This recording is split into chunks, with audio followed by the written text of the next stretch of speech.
আসসালামু আলাইকুম। MN TV 71-এ খবর পড়ছি সানজিদ হোসাইন। আহ, পরবর্তী নিউজটি সাথে সাথে এবং দ্রুত পাওয়ার জন্য একটি লাইক, কমেন্ট, শেয়ার, সাবস্ক্রাইব ও বেল বাটনটি ক্লিক দিয়ে সাথে থাকুন। আফগানিস্তান থেকে 50 জন কূটনীতিক ও নিরাপত্তা কর্মীকে দেশে ফিরিয়ে নিয়েছে ভারত। এরা সবাই আফগানিস্তানের দক্ষিণাঞ্চলীয় কান্দাহারে ভারতীয় কনস্যুলেটে কর্মরত ছিলেন। আফগানিস্তানের নিরাপত্তা পরিস্থিতির অবনতি হওয়ায় এই সিদ্ধান্ত নিয়েছে ভারত সরকার।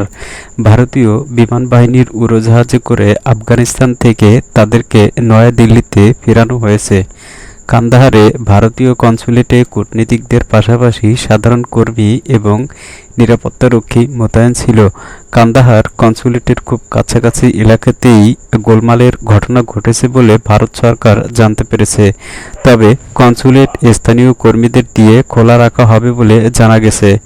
আফগানিস্তানের পররাষ্ট্র মন্ত্রণালয় জানিয়েছে, কান্দাহার কনস্যুলেট থেকে সাময়িকভাবে কর্মকর্তা-কর্মচারীদেরকে দেশে ফেরানো হয়েছে। ভারত সরকার আফগানিস্তানের পরিস্থিতি নিবিড়ভাবে পর্যবেক্ষণ করছে বলেও মন্ত্রণালয়ের পক্ষ থেকে জানানো হয়েছে।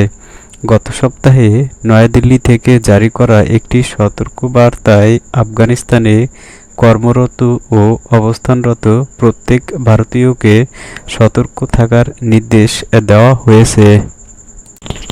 আফগানিস্তান সীমান্তে ভারী সামরিক সরঞ্জাম পাঠিয়েছে তুর্কমেনিস্তান। ইরানের ফার্স বার্তা সংস্থা জানিয়েছে, আফগানিস্তান সীমান্তের সুরখাবাদ শহরে তুর্কমেনিস্তানের সামরিক বহর পৌঁছেছে। আফগানিস্তান সীমান্ত থেকে 4 কিলোমিটার দূরে সামরিক সরঞ্জাম মোতায়েন করা হয়েছে। এ পর্যন্ত যেসব অস্ত্র মোতায়েন করা হয়েছে তার মধ্যে ট্যাঙ্ক, কামান ও সাজোয়াজান রয়েছে। আরও অস্ত্রশস্ত্র পাঠানোর প্রস্তুতি চলছে। আফগানিস্তানের তালেবান সেদেশের সীমান্তবর্তী এলাকার দখল নেওয়ার পর তুর্কমেনিস্তান সীমান্তে সামরিক শক্তি বাড়ালো।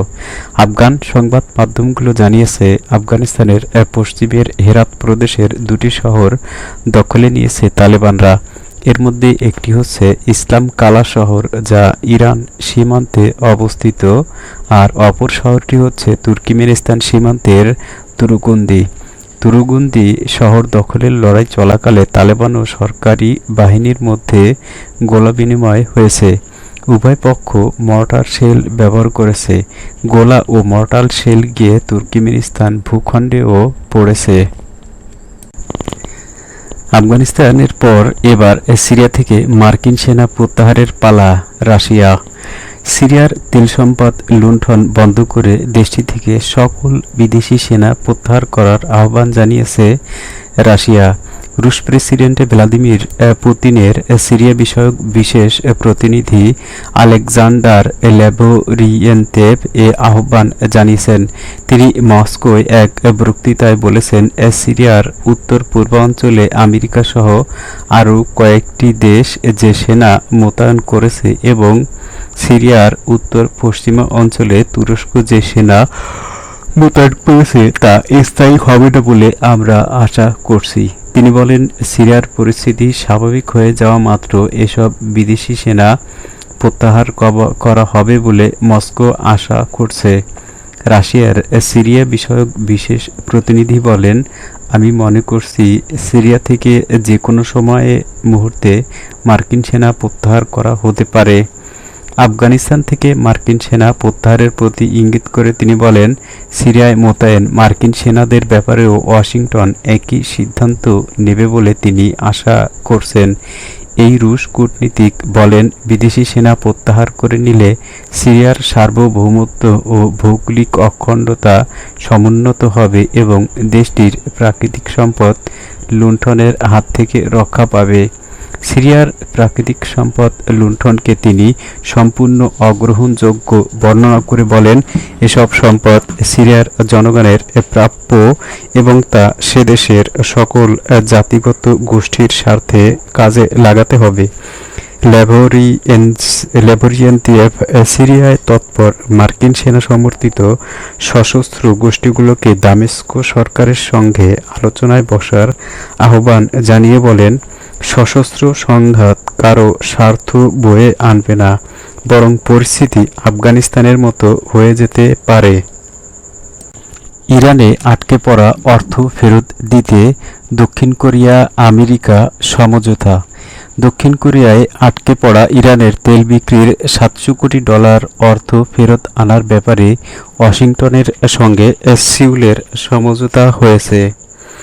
দক্ষিণ কোরিয়ার বার্তা সংস্থা ইউনহাপের বরাত দিয়ে ইরানের বার্তা সংস্থা মেহের জানিয়েছে, ইতালির ভেনিস শহরে 20 জাতিগোষ্ঠীর বৈঠকের অবকাশে দক্ষিণ কোরিয়ার অর্থমন্ত্রী হং নাম-কি মার্কিন অর্থমন্ত্রী জেনেট ইয়েলেনের সঙ্গে সাক্ষাৎ করেন। সাক্ষাতে দুদেশের মধ্যকার অর্থনৈতিক সহযোগিতার পাশাপাশি মার্কিন নিষেধাজ্ঞার কারণে দক্ষিণ কোরিয়ায় আটকে পড়া ইরানের অর্থ তেহরানকে ফেরত দেওয়ার উপায় নিয়ে আলোচনা হয়। এতে দুই মন্ত্রী ইরানের অর্থ ফেরত দেওয়ার জন্য প্রয়োজনীয় ব্যবস্থা নেওয়ার লক্ষ্যে ওয়াশিংটন ও সিউলের মধ্যে সহযোগিতা বাড়াতে সম্মত হন। দক্ষিণ কোরিয়া সুইজারল্যান্ডের মাধ্যমে ইরানের আটকে পড়া অর্থ তেহরানকে ফেরত দিতে চায়, তবে এজন্য আমেরিকার সবুজ সংকেতের প্রয়োজন। দক্ষিণ কোরিয়া এই অর্থ দিয়ে সুইজারল্যান্ডে তৈরি ওষুধ ও চিকিৎসা সামগ্রী ইরানে পাঠানোর চেষ্টা করছে। 2018 সালে আমেরিকা ইরানের পরমাণু সমঝোতা থেকে বেরিয়ে গিয়ে তেহরানের উপর কঠোর নিষেধাজ্ঞা আরোপ করার আগ পর্যন্ত দক্ষিণ কোরিয়া ছিল ইরানি তেলের অন্যতম প্রধান ক্রেতা। দেশটির বিভিন্ন ব্যাংকের ইরানের তেল বিক্রির প্রায় $700 কোটি অর্থ আটকে রয়েছে। সিউল এই অর্থ তেহরানকে দিতে চাইলেও ইরানের ব্যাংকিং খাতের উপর মার্কিন অবৈধ নিষেধাজ্ঞার কারণে তা দিতে পারছে না। আফগানিস্তান সীমান্তে ভারী সামরিক সরঞ্জাম পাঠিয়েছে তুর্কমেনিস্তান। ইরানের ফার্স বার্তা সংস্থা জানিয়েছে, আফগানিস্তান সীমান্তের সুরখাবাদ শহরে তুর্কমেনিস্তানের সামরিক বহর পৌঁছেছে। আফগানিস্তান সীমান্ত থেকে 4 কিলোমিটার দূরে সামরিক সরঞ্জাম মোতায়েন করা হয়েছে। এ পর্যন্ত যেসব অস্ত্র মোতায়েন করা হয়েছে তার মধ্যে ট্যাঙ্ক, কামান ও সাজোয়াজান রয়েছে। আরও অস্ত্রশস্ত্র পাঠানোর প্রস্তুতি চলছে। আফগানিস্তানের তালেবান সেদেশের সীমান্তবর্তী এলাকার দখল নেওয়ার পর তুর্কমেনিস্তান সীমান্তে সামরিক শক্তি বাড়ালো। আফগান সংবাদ মাধ্যমগুলো জানিয়েছে, আফগানিস্তানের পশ্চিমের হেরাত প্রদেশের 2টি শহর দখলে নিয়েছে তালেবানরা। এর মধ্যে একটি হচ্ছে ইসলাম কালা শহর, যা ইরান সীমান্তে অবস্থিত, আর অপর শহরটি হচ্ছে তুর্কমেনিস্তান সীমান্তের তুরুগুন্দি শহর দখলের লড়াই চলাকালে তালেবান ও সরকারি বাহিনীর মধ্যে গোলাবিনিময় হয়েছে। উভয় পক্ষ মর্টার শেল ব্যবহার করেছে। গোলা ও মর্টার শেল গিয়ে তুর্কমেনিস্তান ভূখণ্ডেও পড়েছে। ব্রাজিলকে হারিয়ে 28 বছর পর কোপা আমেরিকা জিতল আর্জেন্টিনা। ডি মারিয়ার একমাত্র গোলে চিরপ্রতিদ্বন্দ্বী ব্রাজিলকে হারিয়ে কোপা আমেরিকার শিরোপা ঘরে তুলেছে আর্জেন্টিনা। এর মাধ্যমে শিরোপার জন্য আর্জেন্টিনার দীর্ঘ 28 বছরের প্রতীক্ষার অবসান ঘটল। সেই সঙ্গে কোপা আমেরিকায় সবচেয়ে বেশি 15টি শিরোপা জেতার রেকর্ডে উরুগুয়ের সঙ্গী হল আর্জেন্টিনা। অন্যদিকে প্রথমবারের মতো দেশের মাটিতে কোপা আমেরিকার শিরোপা জিততে ব্যর্থ হল ব্রাজিল। আগের 5 আসরেই শিরোপা জিতেছিল তারা। মহাদেশ সেরা টুর্নামেন্টে দেশের মাটিতে তারা হারল 1975 সালের পর এই প্রথম। রোববার রিও দি জেনেরিওর বিখ্যাত মারাকানা স্টেডিয়ামে কোপার চলতি আসরের ফাইনালে স্বাগতিকদের বিপক্ষে 1-0 গোলে জিতে চ্যাম্পিয়ন হয়েছে আর্জেন্টিনা। ম্যাচের শুরু থেকেই দুই দলই বেশ আগ্রহী মেজাজে খেলে। 21তম মিনিটে নিজেদের প্রথম ভালো সুযোগেই স্বাগতিকদের স্তব্ধ করে দেয় আর্জেন্টিনা। নিজেদের অর্ধ থেকে রদ্রিগো দে পলের পাস পেয়ে যান দি মারিয়া। মাঝপথে বল থামানোর সুযোগ ছিল রেনান লোদির, পারেননি তিনি। পিএসজি মিডফিল্ডার বল রিসিভার করে আগুয়ান গোলরক্ষকের মাথার উপর দিয়ে পাঠান জালে। গোল হজমের পর ব্রাজিল তা শোধে মরিয়া হয়ে ওঠে। ২৬তম মিনিটে কাসেমিরোর শট মার্টিন্সের গ্লাভসে জমা পড়ে। তবে প্রথম ৩০ মিনিটের মধ্যে ব্রাজিলের সবচেয়ে বড় ভরসা নেইমারকে সেই অর্থে সক্রিয় দেখা যায়নি। নিজের ছায়া হয়েছিলেন পুরো আসরের দুর্দান্ত খেলা লিওনেল মেসিও, যদিও ৩২তম মিনিটে তার একটি শট লক্ষ্যভ্রষ্ট হয়। এরপর ২৫ গজের বিপজ্জনক জায়গা থেকে ফ্রি কিক পেলেও তা কাজে লাগাতে পারেনি ব্রাজিল। ৩৪ মিনিটে নেইমারের ফ্রি কিক আর্জেন্টিনার রক্ষণের দেওয়ালে প্রতিহত হয়। ৪২তম মিনিটে এভারনেটের আক্রমণ প্রতিহত হয় আর্জেন্টিনা গোলরক্ষক মার্টিনেজের দক্ষতায়।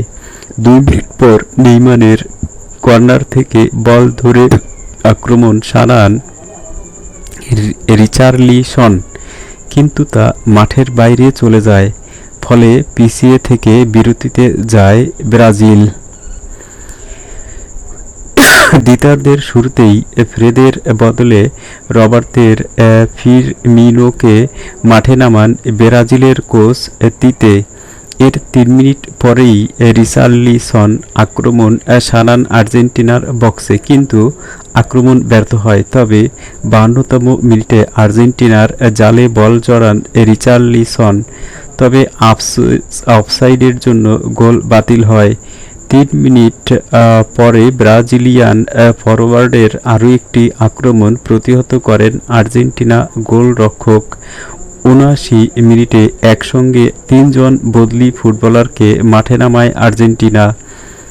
রোমেরো, দি মারিয়া ও লাউতারো মার্টিন্সকে তুলে নিয়ে তারা মাঠে নামায় পেজোল্লা, পাল্লাসিয়স ও গঞ্জালেসকে। ৭৬ মিনিটে রেনান লোদি ও পাকুয়েতাকে তুলে নিয়ে ব্রাজিল মাঠে নামায় এমারসন ও বারবোসাকে।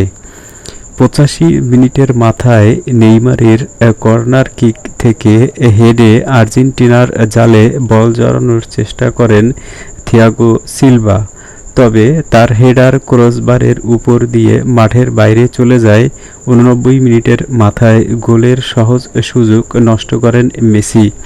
৬ গজের দূরত্ব থেকে ব্রাজিলের গোলরক্ষককে পরাস্ত করলেই আর্জেন্টিনার লিড বাড়িয়ে নিতে পারত, তবে শেষ পর্যন্ত এজন্য কোনো মূল্য দিতে হয়নি আর্জেন্টাইন ফরোয়ার্ডকে, বরং অবশেষে জাতীয় দলের জার্সিতে নিজের প্রথম শিরোপা জেতার স্বাদ পেয়ে গেছেন আধুনিক ফুটবলের অন্যতম সেরা এই ফুটবলার।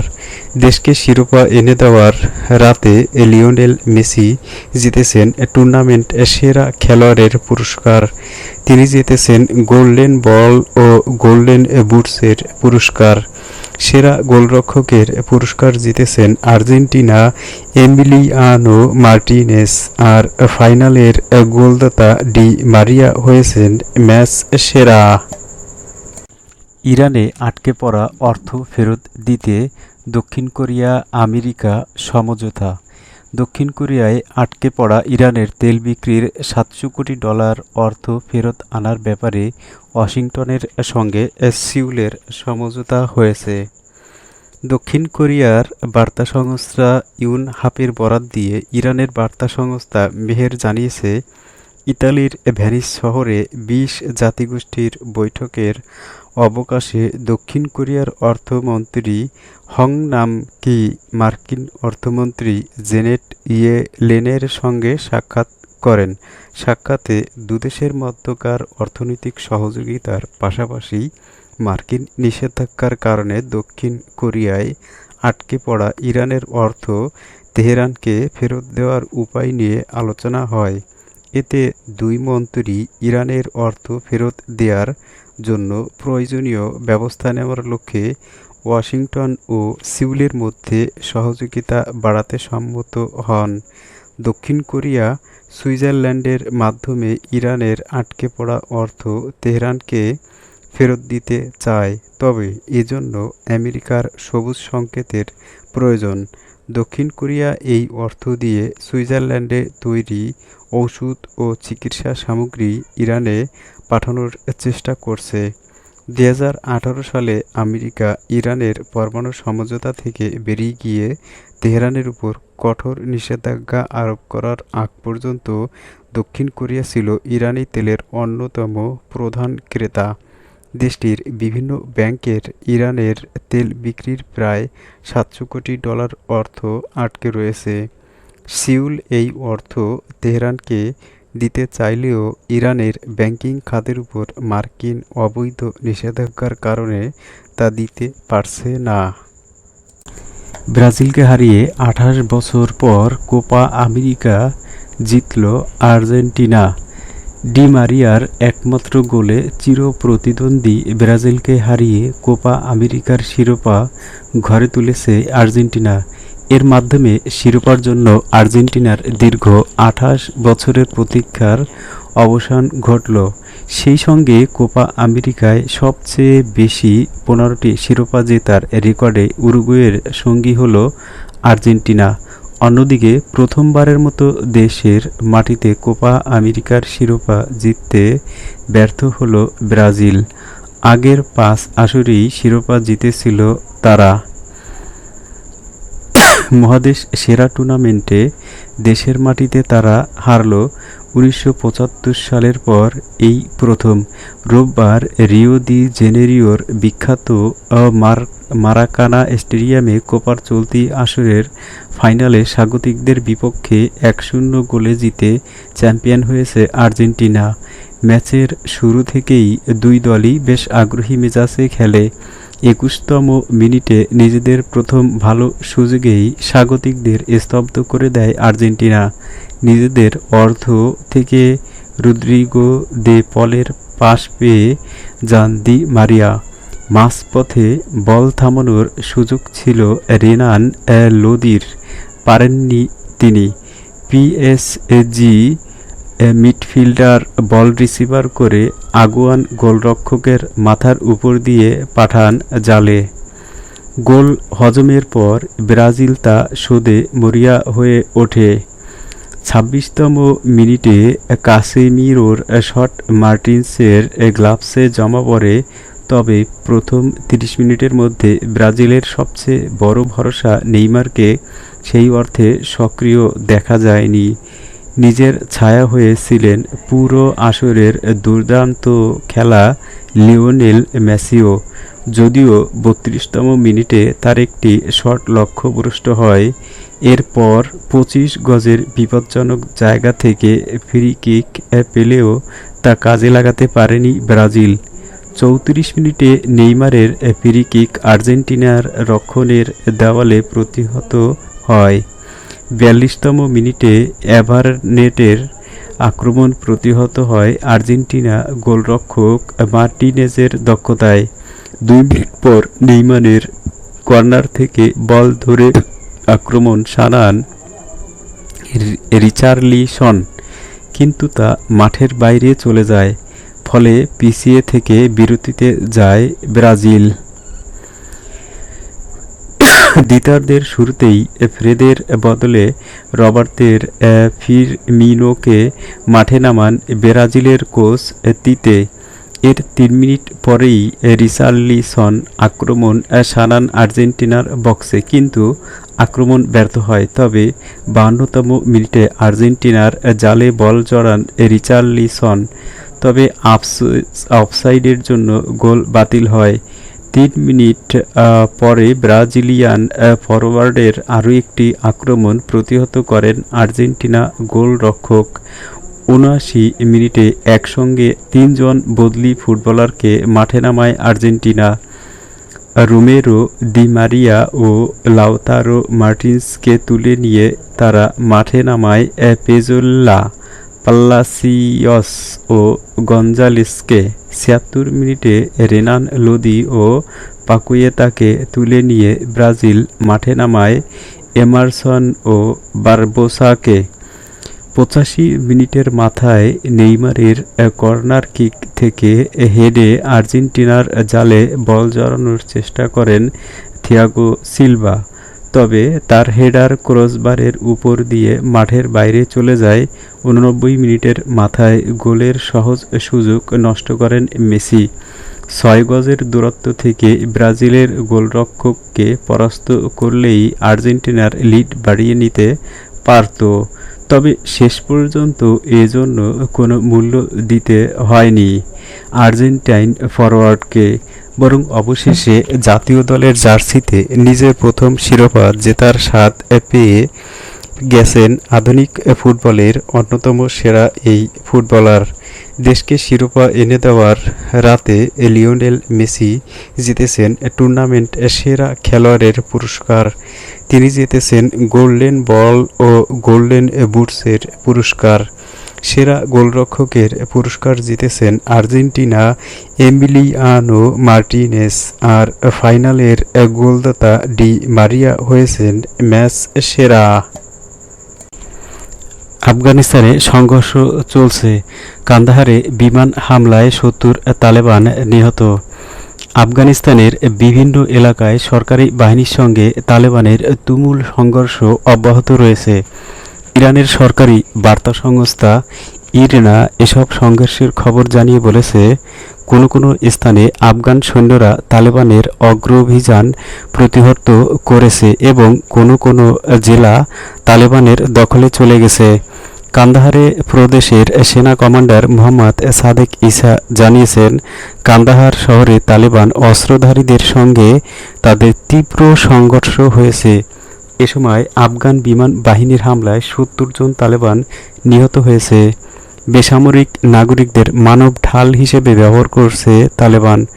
গজনি শহরের আশপাশে শনিবার দিনভর সংঘর্ষ হয়েছে এবং গজনি সিটি কর্পোরেশনের একজন কাউন্সিলর বলেছেন, তালেবান অস্ত্রধারীরা ঘরবাড়িতে ঢুকে সাধারণ মানুষকে জিম্মি করে তাদেরকে সরকারি সেনাদের বিরুদ্ধে মানব ঢাল হিসেবে ব্যবহার করছে। তিনি আরও বলেন, গজনি প্রদেশের মালেস্তান, নাহুর ও জাগুরি জেলায় তালেবানের কয়েক দফা হামলা প্রতিহত করেছে সরকারি সেনারা। বাগদিশ প্রদেশের গভর্নর হিশামুদ্দিন শামস জানিয়েছেন, শুক্রবার রাত থেকে প্রদেশের কালানু শহরে আবার হামলা চালিয়েছে তালেবান। রাতভর সংঘর্ষের পর ব্যাপক ক্ষয়ক্ষতির শিকার হয়ে তারা পিছু হটে গেছে। প্রাদেশিক পরিষদের 2 সদস্যের পক্ষ ত্যাগ করে তালেবানে যোগদান। শামস বলেন, বাগদেশির প্রাদেশিক পরিষদের 2 সদস্য ফরিদ আকিজি ও খানজান জাফর সরকার পক্ষ ত্যাগ করে তালেবানে যোগ দিয়েছেন। এই 2 কর্মকর্তা এর আগে গোপনে তালেবানকে সহযোগিতা করেছেন এবং সরকারি বাহিনীকে পশ্চাদপসরণে উৎসাহ দিয়েছেন বলেও হিশামুদ্দিন শামস অভিযোগ করেন। এর আগে আফগান ভাইস প্রেসিডেন্ট আমরুল্লাহ সালেহ অভিযোগ করেছিলেন, বাগদিশ থেকে নির্বাচিত আফগান সংসদ সদস্য আমির শাহ নায়েবজাদা সরকারি সৈন্যদেরকে তালেবানের কাছে আত্মসমর্পণ করতে উৎসাহ দিচ্ছেন। এই অভিযোগের জের ধরে আফগান স্বরাষ্ট্র মন্ত্রণালয় নায়েবজাদার দেশত্যাগের উপর নিষেধাজ্ঞা দিয়েছে। তালেবানের হাতে কয়েকটি জেলার পতন। আফগানিস্তানের ইরান সীমান্তবর্তী পশ্চিমা অঞ্চলীয় হেরাত প্রদেশেও শনিবার সংঘর্ষ অব্যাহত ছিল। শুক্রবার তালেবান হেরাত প্রদেশের সঙ্গে ইরানের সীমান্তবর্তী স্থলবন্দর ইসলাম কালা দখল করার পর শনিবার এই প্রদেশের আরও কয়েকটি জেলা বিনা সংঘর্ষে তালেবানদের দখলে চলে গেছে। গত 24 ঘণ্টায় তালেবানের হাতে হেরাত প্রদেশের কারক, কাহসান, গোলরান, কাশেকে, কোহন, কাশেকে, বোরবাত, সাঙ্গিন, সিন্দাত, আদার সাক্কান ও পাশতুন জারগুন জেলার পতন হয়েছে। তালেবানের বিরুদ্ধে আবার অস্ত্র হাতে নেয়ার ঘোষণা সাবেক মুজাহিদ কমান্ডারের। এদিকে আফগানিস্তানের সাবেক মুজাহিদ কমান্ডার ইসমাইল খান তালেবানের বিরুদ্ধে অস্ত্র হাতে তুলে নেওয়ার ঘোষণা দিয়েছেন। তিনি বলেন, শুধু হেরাত নয়, আফগানিস্তানের গোটা দক্ষিণ পশ্চিমা অঞ্চল তালেবানের দখলমুক্ত করার জন্য তিনি গণবাহিনীকে সঙ্গে নিয়ে লড়াই করবেন। প্রেসিডেন্ট আশরাফ গনির নেতৃত্বাধীন আফগান সরকার ইসমাইল খানের এই উদ্যোগকে স্বাগত জানিয়েছে। গত কয়েকদিন ধরে তালেবানের বরাত দিয়ে কোনো পশ্চিমা গণমাধ্যম খবর দিয়েছে, আফগানিস্তানের শতকরা 85% এলাকা তালেবানের দখলে চলে গিয়েছে। তবে আফগান সরকার এই খবরের সত্যতা প্রত্যাখ্যান করে বলেছে, তালেবান যদি এত বিশাল অঞ্চল দখল করত তাহলে তাদের নেতারা এখনও পাকিস্তানে অবস্থান করতেন না। আফগানিস্তানে 20 বছরের দখলদারিত্বের অবসান ঘটিয়ে যখন মার্কিন সেনারা দেশটি থেকে চলে যাচ্ছে, তখন আফগানিস্তানে তালেবানের সঙ্গে সরকারি বাহিনীর সংঘর্ষের খবর আসছে। আফগান সীমান্ত পরিদর্শন করলেন ইরানের কমান্ডার, বললেন উদ্বেগের কিছু নেই। ইরানের ইসলামী বিপ্লবী গার্ড বাহিনী বা আইআরজিসির পদাতিক বাহিনীর commander brigadier general Mohammad Pakpour বলেছেন, দেশের সীমান্তে সার্বক্ষণিক গোয়েন্দা পর্যবেক্ষণ অব্যাহত রয়েছে।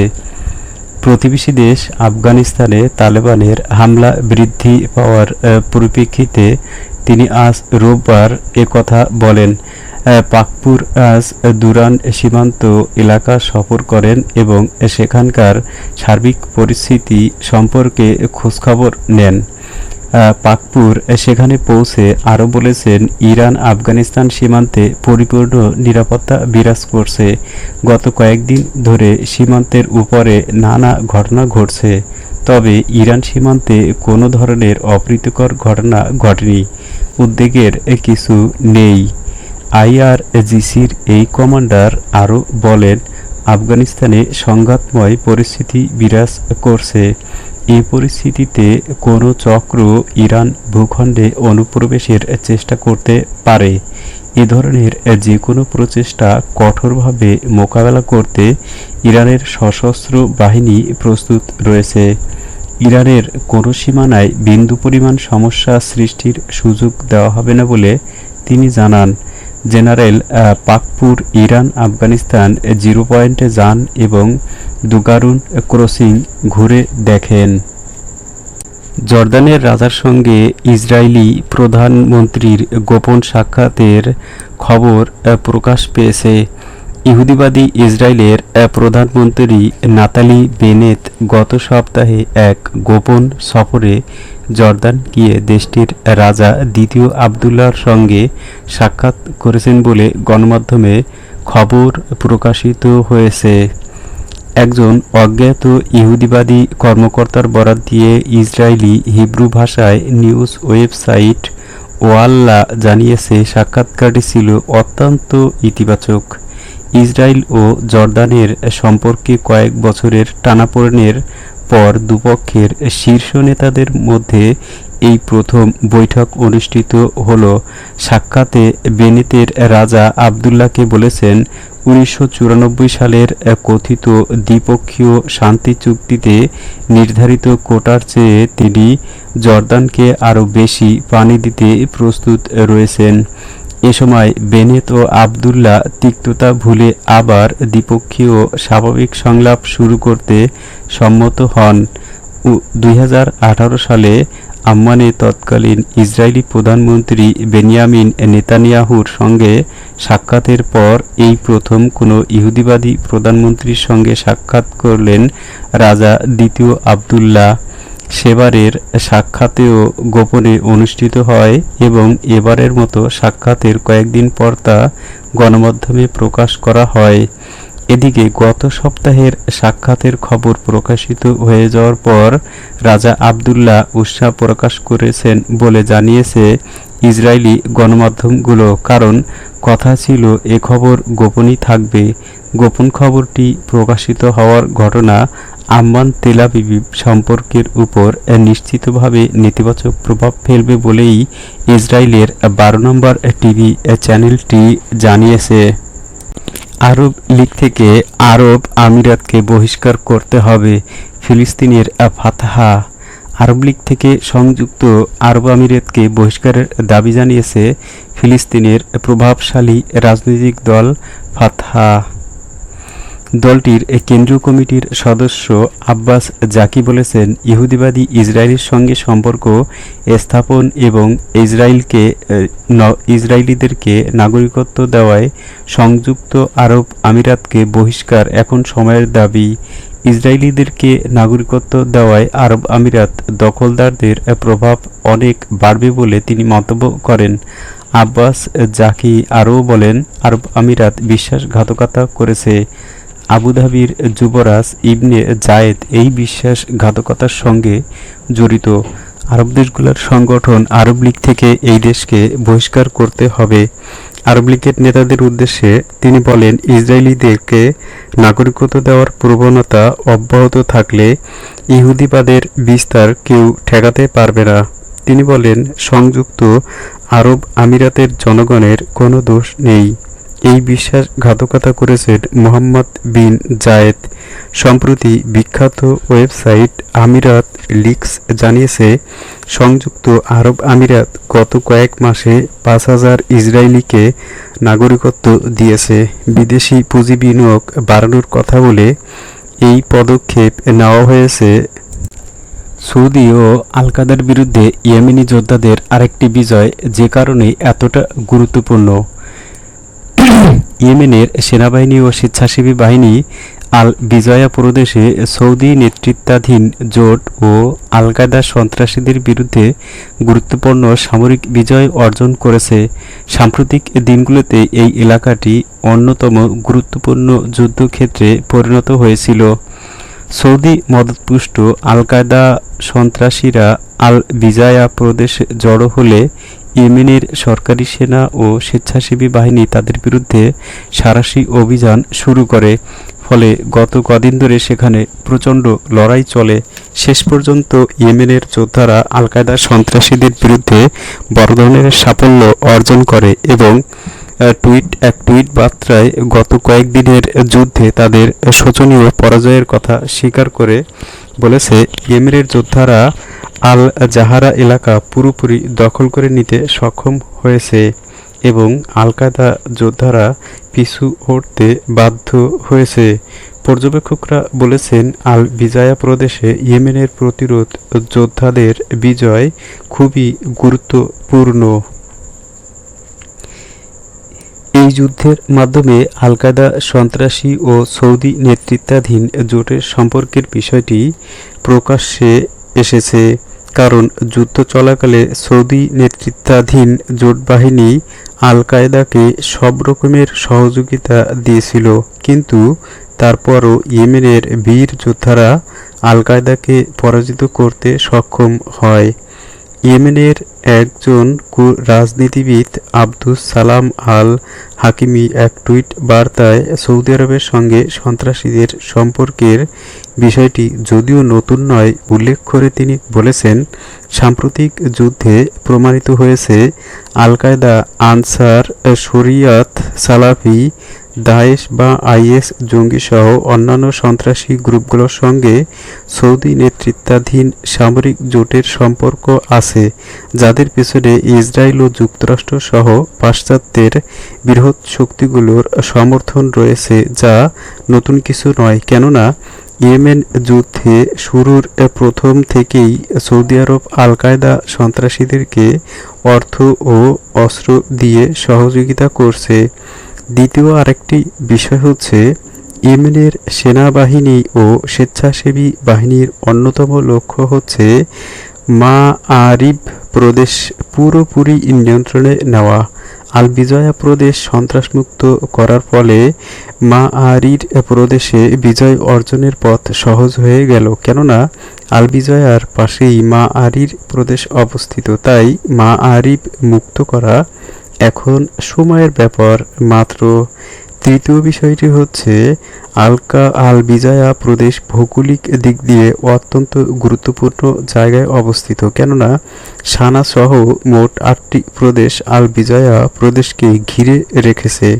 এবং এখান থেকে ওই 8টি প্রদেশের সঙ্গে সরাসরি যোগাযোগের সুযোগ রয়েছে। আল কায়দা এতদিন ধরে এই সুবিধা ভোগ করে আসছিল এবং এখান থেকে সবকিছু সহজে নিয়ন্ত্রণ করত। এ কারণে সৌদি নেতৃত্বাধীন সামরিক জোট ও আল কায়দা সন্ত্রাসীরা আল বিজয়াকে তাদের গুরুত্বপূর্ণ ঘাঁটি হিসেবে ব্যবহার করত এবং এখান থেকেই ইয়েমেনের দক্ষিণ ও উত্তর অঞ্চলীয় প্রদেশগুলোতে সামরিক অভিযান পরিচালনা করত। সে কারণে ইয়েমেনি যোদ্ধারা আল বিজয়া থেকে সন্ত্রাসীদের উৎখাত করায় এখন রাজধানী সানায় হুতি সমর্থিত ইসলামী স্যালভেশন সরকারের উপর চাপ অনেকটাই কমে আসবে বলে মনে করা হচ্ছে। আরেকটি বিষয় হচ্ছে আল কায়দার বিরুদ্ধে এই বিজয়ের ফলে নিঃসন্দেহে ইয়েমেনি যোদ্ধাদের মনোবল বহুগুণ বেড়ে যাবে। এসব কারণে আল বিজায়া প্রদেশে ইয়েমেনিদের বিজয়কে অনেক গুরুত্বপূর্ণ বলে মনে করেন পর্যবেক্ষকরা। একদিনে করোনায় এত মৃত্যু ও শনাক্ত এর আগে দেখেনি বাংলাদেশ। বাংলাদেশে গত 24 ঘন্টায় করোনা ভাইরাসে আক্রান্ত হয়ে 230 জনের মৃত্যু হয়েছে, যা একদিন আগের 9 জুলাই 212 মৃত্যুর রেকর্ড ভেঙেছে। এছাড়া নতুন করে করোনায় আক্রান্ত হিসাব শনাক্ত হয়েছেন 11,874 জন। এ নিয়ে করোনায় দেশে মৃত্যুর সংখ্যা বেড়ে দাঁড়ালো 16,419 জনে, আর মোট শনাক্তের সংখ্যা বেড়ে দাঁড়ালো 10,21,189 জনে। আজ রোববার স্বাস্থ্য অধিদপ্তর থেকে পাঠানো করোনা বিষয়ক নিয়মিত সংবাদ বিজ্ঞপ্তিতে এসব তথ্য জানানো হয়েছে। স্বাস্থ্য অধিদপ্তরের বিজ্ঞপ্তিতে বলা হয়েছে 24 ঘন্টায় নমুনা সংগ্রহ করা হয়েছে 39,860 জনের। পরীক্ষা করা হয়েছে 40,015টি। নমুনা পরীক্ষার তুলনায় শনাক্তের হার 29.67%। দেশে এ পর্যন্ত মোট নমুনা পরীক্ষা করা হয়েছে 69,71,167টি। মোট পরীক্ষার তুলনায় শনাক্তের হার 14.65%। 24 ঘন্টায় করোনা থেকে সুস্থ হয়েছেন মাত্র 6,362 জন এবং এ পর্যন্ত মোট সুস্থ হওয়ার সংখ্যা আশাব্যঞ্জক নয়, যার পরিমাণ হচ্ছে 8,74,501 জনে সীমাবদ্ধ রয়েছে। বিজ্ঞপ্তিতে আরও বলা হয়েছে গত 24 ঘন্টায় দেশের 613টি ল্যাবে 39,860টি নমুনা সংগ্রহ করা হয়েছে। নমুনা পরীক্ষা করা হয়েছে 40,015টি। করোনা শনাক্তের হার 29.67%। এই পর্যন্ত নমুনা শনাক্তের হার 14.65%। 24 ঘন্টায় নতুন 230 জন মৃত্যুবরণকারীর মধ্যে পুরুষ 133 জন ও নারী 97 জন। এ পর্যন্ত পুরুষ মৃত্যুবরণ করেছে 11,508 জন এবং নারী 4,911 জন। মৃত্যুবরণকারীদের মধ্যে 21 থেকে 30 বছরের মধ্যে 7 জন, 31 থেকে 40 বছরের মধ্যে 19 জন, 41 থেকে 50 বছরের মধ্যে 42 জন, 51 থেকে 60 বছরের মধ্যে 51 জন ও 60 ঊর্ধ্ব 111 জন রয়েছেন। 24 ঘন্টায় মৃত্যুবরণকারীদের মধ্যে ঢাকা বিভাগে 56 জন, চট্টগ্রাম বিভাগে 39 জন, রাজশাহী বিভাগে 26 জন, খুলনা বিভাগে 66 জন, বরিশাল বিভাগে 8 জন, সিলেট বিভাগে 8 জন, রংপুর বিভাগে 22 জন ও ময়মনসিংহ বিভাগে 5 জন। এছাড়া সরকারি হাসপাতালে 169 জন, বেসরকারি হাসপাতালে 42 জন ও বাসায় 19 জন মারা গেছেন। দেশে প্রথম করোনা রোগী শনাক্ত হয় গত বছরের 8 মার্চ। ওই বছরের 18 জুন ৩,৮০৩ জন নতুন করে করোনায় আক্রান্ত হওয়ার মধ্য দিয়ে লাখ ছাড়িয়েছিল করোনার রোগী। সেদিন পর্যন্ত মোট শনাক্ত ছিল ১,০২,২৯২ জন। এছাড়া দেশে করোনা ভাইরাসে প্রথম মৃত্যুর ঘটনা ঘটে গত বছরের 18 মার্চে।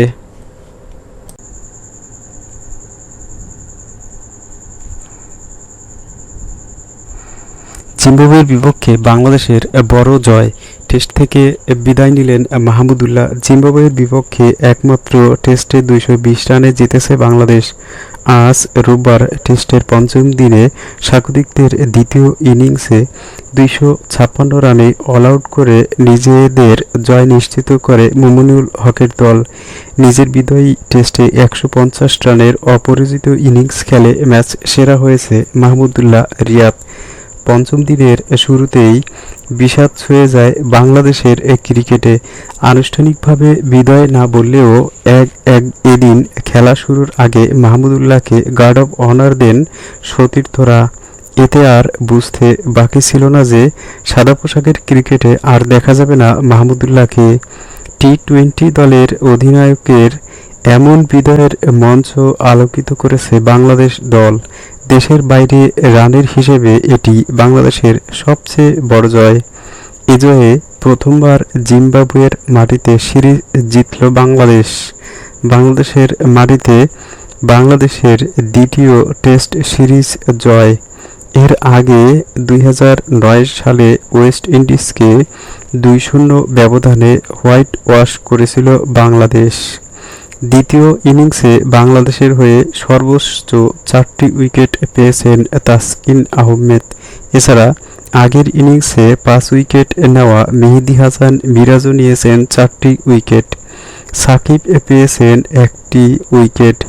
ম্যাচটিতে দ্বিতীয় ইনিংসে বাংলাদেশকে ভালো সংগ্রহ এনে দিয়েছেন টপ অর্ডাররা। প্রথম ইনিংসে ব্যর্থ হলেও দ্বিতীয় ইনিংসে তারা দুর্দান্ত করেছেন। সাদমান ইসলাম, সাইফ হাসান ও নাজমুল হোসেন শান্ত তিনজনই পেয়েছেন রানের দেখা। এর মধ্যে সেঞ্চুরির দেখা পেয়েছেন সাদমান ও শান্ত। জোড়া সেঞ্চুরিতে ভর করে দ্বিতীয় ইনিংসে ২৮৪ রান তুলেছে বাংলাদেশ। প্রথম ইনিংসের লিডসহ বাংলাদেশের স্কোর বোর্ড ওঠে ৪৭৬ রান। গত শুক্রবার দিনের শেষভাগে দ্বিতীয় ইনিংস ব্যাটিংয়ে নেমে ভালোভাবে সামাল দিয়েছেন দুই ওপেনার সাইফ হাসান ও সাদমান ইসলাম। আজ টেস্টের চতুর্থ দিনও ওই দুই ওপেনার ভর করে ভালো শুরু করে বাংলাদেশ। ভালো শুরু এনে দিয়ে ফিরে গেছেন সাইফ। ৪৩ রানে আউট হয়েছেন তিনি। তবে সাইফ ফিরলেও সেঞ্চুরি তুলে নিয়েছেন সাদমান। ১৭৯ বলে নিজের প্রথম টেস্ট সেঞ্চুরির দেখা পেলেন সাদমান। সাদমানের পর শতকের দেখা পেয়েছেন নাজমুল হোসেন শান্ত। ২ সেঞ্চুরিতে ভর করেই এই সংগ্রহ পেয়েছে বাংলাদেশ। শেষ পর্যন্ত ১১৫ রানে অপরাজিত ছিলেন সাদমান। ১৯৬ বলে তার ইনিংসে ছিল ৯টি বাউন্ডারি। অন্যদিকে আরেক সেঞ্চুরিয়ান শান্ত অপরাজিত ছিলেন ১১৭ রানে। ১৮৮ বলের ইনিংসে ৫ বাউন্ডারি ও ৬টি ছক্কা হাঁকিয়েছেন তিনি। শুক্রবার দিনের শুরুটা হয়েছিল হতাশা দিয়ে। তবে প্রথম সেশনে বাংলাদেশি বোলারদের পরীক্ষা নিয়েছেন জিম্বাবুয়ের ব্যাটসম্যানরা। কিন্তু সময় গড়াতেই ম্যাচের রূপ বদলাতে থাকে। স্পিনে জাদু দেখাতে থাকলেন মেহেদী হাসান মিরাজ ও সাকিব আল হাসান। দুজন মিলেই নিয়েছেন স্বাগতিকদের ৯ উইকেট। ফলে বেশি দূর যেতে পারেনি জিম্বাবুয়ে।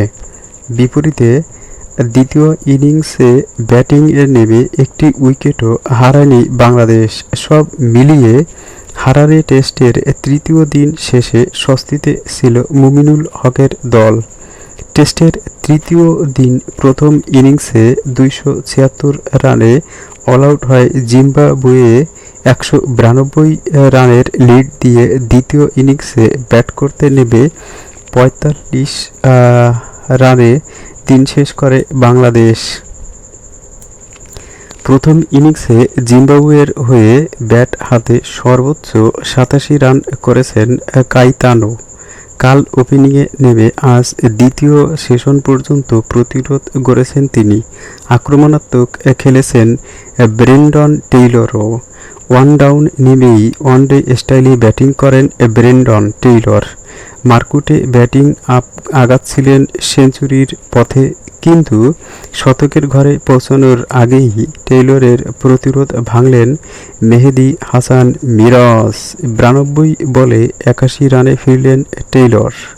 তার ইনিংসটি সাজানো ছিল ১২ বাউন্ডারি ও ১ ছক্কায়। মিরাজের পর বাংলাদেশকে দ্বিতীয় সাফল্য এনে দেন সাকিব। ৪ ব্যাট করতে নামা দিওন মায়ার্সকে ফিরিয়ে দিলেন তিনি। এরপর ফিরিয়ে দেন মারুমাকে। সাকিবের সঙ্গে স্পিনে দারুণ সাফল্য পেয়েছেন Miraz. Kaitano, Donald Tiripano, Brendon Taylor, মুজারবানিকে, ভিক্টরকে নিজের শিকার বানান মিরাজ। প্রথম ইনিংসে ৮২ রান দিয়ে ৫ উইকেট নিয়ে মিরাজই হয়েছেন সেরা বোলার। সমান রান দিয়ে ৪ উইকেট নিয়ে দ্বিতীয় সেরা বোলার সাকিব।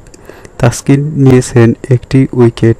এর আগে ব্যাটিংয়ে মাহমুদুল্লাহর ১৫০ রান এবং তাসকিনের দায়িত্বশীল ব্যাটিংয়ে প্রথম ইনিংসে লড়াই করার পুঁজি পেয়েছেন সফরকারীরা। ব্যাট করে জিম্বাবুয়ের বিপক্ষে প্রথম ইনিংসে ৪৬৮ রানে থেমেছে বাংলাদেশ। দলের হয়ে সর্বোচ্চ ১৫০ রান করেছেন ১৬ মাস পর টেস্টে ফেরা মাহমুদুল্লাহ।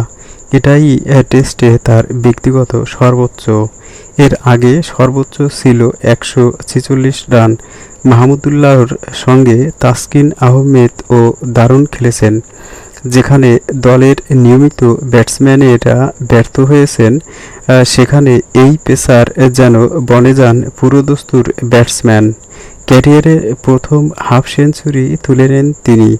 শেষ পর্যন্ত করেছেন ৭৫ রান। তার ইনিংসটি সাজানো ছিল ১১ বাউন্ডারি দিয়ে।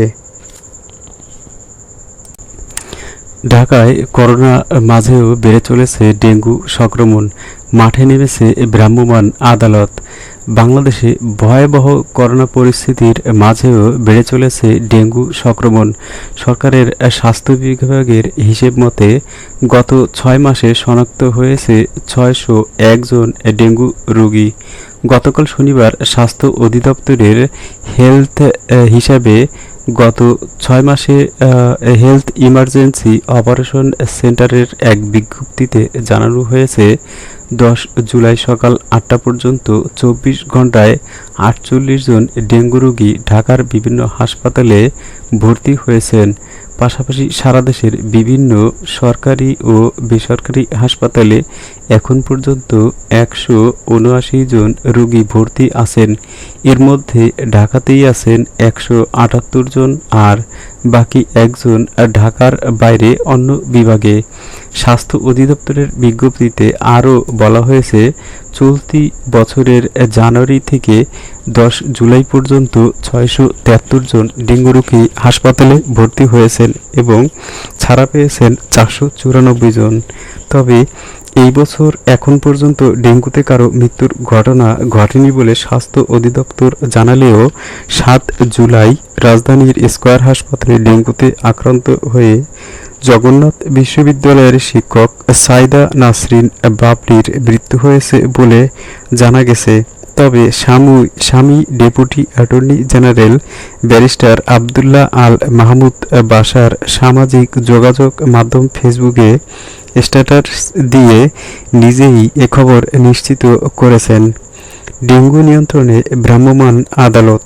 শনিবার ১০ জুলাই ঢাকা উত্তর সিটি কর্পোরেশন আয়োজিত ডেঙ্গু ও চিকুনগুনিয়া প্রতিরোধে মশক নিধনে চিরুনি অভিযান শুরু হয়েছে। এ সময় কয়েকটি বাড়ির মালিককে জরিমানা করা হয়েছে। এ কর্মসূচি উদ্বোধনকালে প্রধান অতিথির বক্তব্য স্থানীয় সরকার মন্ত্রী তাজুল ইসলাম বলেন, নাগরিকরা যদি তাদের স্ব দায়িত্ব পালন করে না করে তবে সিটি কর্পোরেশন একক প্রচেষ্টায় সকল সমস্যার সমাধান করে নগরবাসীকে স্বস্তি দিতে পারবে না। সবাই মিলে একত্রে কাজ না করলে ডেঙ্গু নিয়ন্ত্রণ করা কঠিন হবে। স্থানীয় সরকার মন্ত্রী বলেছেন, ঢাকা মহানগরীর উভয় সিটি কর্পোরেশনে ১০ জন করে ম্যাজিস্ট্রেট নিয়োগ দেওয়া হয়েছে, যেখানে জমে থাকা পানি পাবে মোবাইল কোর্টের মাধ্যমে জরিমানা করা হবে। সরকারি বেসরকারি যে প্রতিষ্ঠানই ডেঙ্গু প্রজননে ভূমিকা রাখবে তাদের বিরুদ্ধে রাষ্ট্রীয় আইন অনুযায়ী ব্যবস্থা নেওয়া হবে। এ সময় তারা ঢাকা উত্তর সিটি কর্পোরেশনের মেয়র আতিকুল ইসলাম বলেন, রোদ বৃষ্টির মিশেল আবহাওয়া এডিস মশার বংশ বিস্তারে গুরুত্বপূর্ণ ভূমিকা পালন করে। তাই ডেঙ্গু ও চিকুনগুনিয়া প্রতিরোধে সকলকে সতর্ক থাকতে হবে। তিনি বলেন, আমাদের প্রত্যেককে দায়িত্ববান হয়ে নিজেদের ঘরবাড়ি ও আশপাশের পরিবেশ পরিষ্কার পরিচ্ছন্ন রাখার মাধ্যমে এডিস মশার বংশ বিস্তার রোধ করতে হবে। ডেঙ্গু সতর্কতা। এদিকে স্বাস্থ্য অধিদপ্তরের মুখপাত্র ডেঙ্গুর সতর্কতা হিসেবে বলেছেন, কোভিড-19 পরিস্থিতিতে কারো যদি জ্বর থাকে তাহলে কোভিড পরীক্ষার পাশাপাশি ডেঙ্গুর পরীক্ষা করাতে হবে। সারা দেশে সিভিল সার্জনের কাছে পর্যাপ্ত NS1 কিট সরবরাহ করা হয়েছে। উপজেলা পর্যায়ে পর্যাপ্ত পরীক্ষা করানো সম্ভব হবে। এর আগে গত জুন মাসে জাহাঙ্গীরনগর বিশ্ববিদ্যালয়ের করা এক গবেষণায় দেখা গেছে, রাজধানীর 2 সিটি কর্পোরেশনের প্রতিটি ওয়ার্ডেই পাওয়া যাচ্ছে এডিস মশা। কোথাও কোথাও এডিসের ঘনত্ব বেড়ে দ্বিগুণ হয়েছে। গবেষণার এই তথ্য এবং ডেঙ্গু রোগীর সংখ্যা পর্যালোচনা করে গবেষকরা বলেছেন, জুলাই ও আগস্টে রাজধানীতে ডেঙ্গু রোগীর সংখ্যা আরও বাড়তে পারে। চিকিৎসকরাও বলেছেন, ঢাকায় ডেঙ্গু বেড়ে চলেছে। করোনার এই সময়ে ডেঙ্গুর ভয়াবহতা কেউ বুঝতে পারছে না, নীরবেই বাড়ছে। এখনই নজর দেওয়া না হলে পরিস্থিতির আরও অবনতি হতে পারে বলে মত দিয়েছেন অভিজ্ঞজনেরা।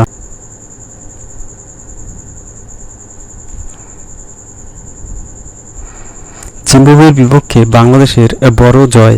টেস্ট থেকে বিদায় নিলেন মাহমুদুল্লাহ। জিম্বাবুয়ের বিপক্ষে একমাত্র টেস্টে 220 রানে জিতেছে বাংলাদেশ। আজ রোববার টেস্টের পঞ্চম দিনে স্বাগতিকদের দ্বিতীয় ইনিংসে 256 রানে অল আউট করে নিজেদের জয় নিশ্চিত করে মুমিনুল হকের দল। নিজের বিজয়ী টেস্টে 150 রানের অপরাজিত ইনিংস খেলে ম্যাচ সেরা হয়েছে মাহমুদুল্লাহ রিয়াদ। পঞ্চম দিনের শুরুতেই বিষাদ ছুঁয়ে যায় বাংলাদেশের ক্রিকেটে। আনুষ্ঠানিকভাবে বিদায় না বললেও এদিন খেলা শুরুর আগে মাহমুদুল্লাহকে গার্ড অব অনার দেন সতীর্থরা। এতে আর বুঝতে বাকি ছিল না যে সাদা পোশাকের ক্রিকেটে আর দেখা যাবে না মাহমুদুল্লাহকে। টি-20 দলের অধিনায়কের এমন বিদায়ের মঞ্চ আলোকিত করেছে বাংলাদেশ দল। দেশের বাইরে রানের হিসেবে এটি বাংলাদেশের সবচেয়ে বড় জয়। এ জয়ে প্রথমবার জিম্বাবুয়ের মাটিতে সিরিজ জিতল বাংলাদেশ। বাংলাদেশের মাটিতে বাংলাদেশের দ্বিতীয় টেস্ট সিরিজ জয়। এর আগে 2009 সালে ওয়েস্ট ইন্ডিজকে 2-0 ব্যবধানে হোয়াইট ওয়াশ করেছিল বাংলাদেশ। দ্বিতীয় ইনিংসে বাংলাদেশের হয়ে সর্বোচ্চ 4টি উইকেট পেয়েছেন তাসকিন আহমেদ। এছাড়া আগের ইনিংসে 5 উইকেট নেওয়া মেহেদী হাসান মিরাজও নিয়েছেন 4টি উইকেট। সাকিব পেয়েছেন 1টি উইকেট। ম্যাচটিতে দ্বিতীয় ইনিংসে বাংলাদেশকে ভালো সংগ্রহ এনে দিয়েছেন টপ অর্ডাররা। প্রথম ইনিংসে ব্যর্থ হলেও দ্বিতীয় ইনিংসে তারা দুর্দান্ত করেছেন। সাদমান ইসলাম, সাইফ হাসান ও নাজমুল হোসেন শান্ত তিনজনই পেয়েছেন রানের দেখা। এর মধ্যে সেঞ্চুরির দেখা পেয়েছেন সাদমান ও শান্ত। জোড়া সেঞ্চুরিতে ভর করে দ্বিতীয় ইনিংসে 284 রান তুলেছে বাংলাদেশ। প্রথম ইনিংসের লিডসহ বাংলাদেশের স্কোর বোর্ড ওঠে 476 রান। গত শুক্রবার দিনের শেষভাগে দ্বিতীয় ইনিংস ব্যাটিংয়ে নেমে ভালোভাবে সামাল দিয়েছেন দুই ওপেনার সাকিব হাসান ও সাদমান ইসলাম। আজ টেস্টের চতুর্থ দিনও ওই দুই ওপেনার ভর করে ভালো শুরু করে বাংলাদেশ। ভালো শুরু এনে দিয়ে ফিরে গেছেন সাইফ। ৪৩ রানে আউট হয়েছেন তিনি, তবে সাইফ ফিরলেও সেঞ্চুরি তুলে নিয়েছেন সাদমান। ১৭৯ বলে নিজের প্রথম টেস্ট সেঞ্চুরির দেখা পেলেন সাদমান। সাদমানের পর শতকের দেখা পেয়েছেন নাজমুল হোসেন শান্ত। দুই সেঞ্চুরিতে ভর করেই এই সংগ্রহ পেয়েছে বাংলাদেশ। শেষ পর্যন্ত ১১৫ রানে অপরাজিত ছিলেন সাদমান। ১৯৬ বলে তার ইনিংসে ছিল ৯টি বাউন্ডারি। অন্যদিকে আরেক সেঞ্চুরিয়ান শান্ত অপরাজিত ছিলেন ১১৭ রানে। ১৮৮ বলের ইনিংসে ৫ বাউন্ডারি ও ৬টি ছক্কা হাঁকিয়েছেন তিনি।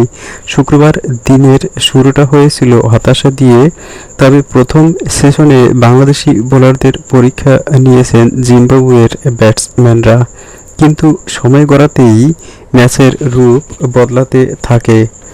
স্পিনে জাদু দেখাতে থাকলেন মেহেদী হাসান মিরাজ ও সাকিব আল হাসান। দুজন মিলেই নিয়েছেন স্বাগতিকদের ৯ উইকেট। ফলে বেশি দূর যেতে পারেনি জিম্বাবুয়ে। বিপরীতে দ্বিতীয় ইনিংসে ব্যাটিংয়ে নেমে একটি উইকেটও হারায়নি বাংলাদেশ।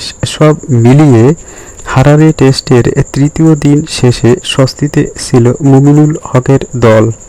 টেস্টের তৃতীয় দিন প্রথম ইনিংসে ২৭৬ রানে অলআউট হয় জিম্বাবুয়ে। ১৯২ রানের লিড দিয়ে দ্বিতীয় ইনিংসে ব্যাট করতে নেমে ৪৫ রানে দিন শেষ করে বাংলাদেশ। প্রথম ইনিংসে জিম্বাবুয়ের হয়ে ব্যাট হাতে সর্বোচ্চ ৮৭ রান করেছেন কাইতানো। কাল ওপেনিংয়ে নেমে আজ দ্বিতীয় সেশন পর্যন্ত প্রতিরোধ গড়েছেন তিনি। আক্রমণাত্মক খেলেছেন ব্রেন্ডন টেইলরও। ওয়ান ডাউন নেমেই ওয়ানডে স্টাইলে ব্যাটিং করেন ব্রেন্ডন টেইলর। মারকুটে ব্যাটিং আগাচ্ছিলেন সেঞ্চুরির পথে, কিন্তু শতকের ঘরে পৌঁছানোর আগেই টেইলরের প্রতিরোধ ভাঙলেন মেহেদী হাসান মিরাজ। ৯২ বলে ৮১ রানে ফিরলেন টেইলর। তার ইনিংসটি সাজানো ছিল ১২ বাউন্ডারি ও ১ ছক্কায়। মিরাজের পর বাংলাদেশকে দ্বিতীয় সাফল্য এনে দেন সাকিব। ৪ ব্যাট করতে নামা দিওন মায়ার্সকে ফিরিয়ে দিলেন তিনি। এরপর ফিরিয়ে দেন মারুমাকে। সাকিবের সঙ্গে স্পিনে দারুণ সাফল্য পেয়েছেন Miraz. Kaitano, Donald Tiripano, Brendon Taylor, মুজারবানিকে, ভিক্টরকে নিজের শিকার বানান মিরাজ। প্রথম ইনিংসে ৮২ রান দিয়ে ৫ উইকেট নিয়ে মিরাজই হয়েছেন সেরা বোলার। সমান রান দিয়ে ৪ উইকেট নিয়ে দ্বিতীয় সেরা বোলার সাকিব। তাসকিন নিয়েছেন ১টি উইকেট। এর আগে ব্যাটিংয়ে মাহমুদুল্লাহর ১৫০ রান এবং তাসকিনের দায়িত্বশীল ব্যাটিংয়ে প্রথম ইনিংসে লড়াই করার পুঁজি পেয়েছেন সফরকারীরা। ব্যাট করে জিম্বাবুয়ের বিপক্ষে প্রথম ইনিংসে ৪৬৮ রানে থেমেছে বাংলাদেশ। দলের হয়ে সর্বোচ্চ ১৫০ রান করেছেন ১৬ মাস পর টেস্টে ফেরা মাহমুদুল্লাহ। এটাই টেস্টে তার ব্যক্তিগত সর্বোচ্চ। এর আগে সর্বোচ্চ ছিল ১৪৬ রান। মাহমুদুল্লাহর সঙ্গে তাসকিন আহমেদও দারুণ খেলেছেন। যেখানে দলের নিয়মিত ব্যাটসম্যানেরা ব্যর্থ হয়েছেন, সেখানে এই পেসার যেন বনে যান পুরোদস্তুর ব্যাটসম্যান। ক্যারিয়ারে প্রথম হাফ সেঞ্চুরি তুলে নেন তিনি। শেষ পর্যন্ত করেছেন ৭৫ রান। তার ইনিংসটি সাজানো ছিল ১১ বাউন্ডারি দিয়ে। আফগানিস্তান সীমান্তে ভারী সামরিক সরঞ্জাম পাঠিয়েছে তুর্কমেনিস্তান। ইরানের ফার্স বার্তা সংস্থা জানিয়েছে, আফগানিস্তান সীমান্তের সুরখাবাদ শহরে তুর্কমেনিস্তানের সামরিক বহর পৌঁছেছে। আফগানিস্তান সীমান্ত থেকে ৪ কিলোমিটার দূরে সামরিক সরঞ্জাম মোতায়েন করা হয়েছে। এ পর্যন্ত যেসব অস্ত্র মোতায়েন করা হয়েছে তার মধ্যে ট্যাঙ্ক, কামান ও সাজোয়াজান রয়েছে। আরও অস্ত্রশস্ত্র পাঠানোর প্রস্তুতি চলছে। আফগানিস্তানের তালেবান সেদেশের সীমান্তবর্তী এলাকার দখল নেওয়ার পর তুর্কমেনিস্তান সীমান্তে সামরিক শক্তি বাড়ালো। আফগান সংবাদ মাধ্যমগুলো জানিয়েছে, আফগানিস্তানের পশ্চিমের হেরাত প্রদেশের দুটি শহর দখলে নিয়েছে তালেবানরা। এর মধ্যে একটি হচ্ছে ইসলাম কালা শহর, যা ইরান সীমান্তে অবস্থিত, আর অপর শহরটি হচ্ছে তুর্কমেনিস্তান সীমান্তের তুরুকুন্দি। তুরুগুন্দি শহর দখলের লড়াই চলাকালে তালেবান ও সরকারি বাহিনীর মধ্যে গোলাবিনিময় হয়েছে। উভয় পক্ষ মর্টার শেল ব্যবহার করেছে। গোলা ও মর্টার শেল গিয়ে তুর্কমেনিস্তান ভূখণ্ডেও পড়েছে। এখন আমাদের সঙ্গে থাকার জন্য সবাইকে ধন্যবাদ। সুস্থ থাকুন, সচেতন থাকুন, করোনা থেকে নিরাপদে দূরত্বে থাকুন।